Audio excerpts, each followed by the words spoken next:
ternyata alat pemadam api ringan ini sudah tidak layak.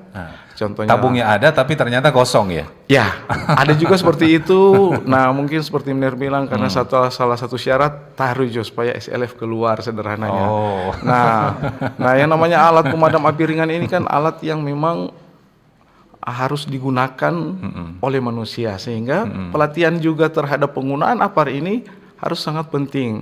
Dan yang kedua yang sering kali kita temui di lapangan, masih ada juga peralatan ini tanpa ada perawatan, Pak Mike.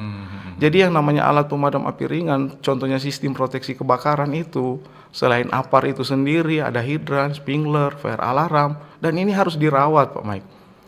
Percuma juga kita memiliki sistem proteksi yang sangat baik dalam satu bangunan gedung, tanpa ada pelatihan, dan tanpa dirawat. Betul. Begitu juga seperti yang Mner sudah singgung tadi untuk jalur evakuasi. Nah, jalur evakuasi ini dikatakan jalur evakuasi atau tangga darurat dalam bangunan gedung, itu harusnya tidak ada benda yang menghalangi di dalamnya.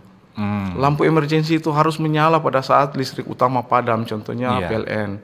Nah, sehingga untuk penyelamatan jiwa di situ pasti aman. Jadi ibaratnya Pak Mai, kalau kita sudah masuk dalam tangga darurat harusnya kita selamat.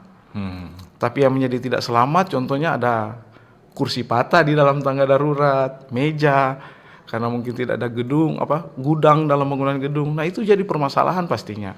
Contohnya lampu emergensi tidak menyala pada saat dibutuhkan. Nah, itu juga akan jadi masalah.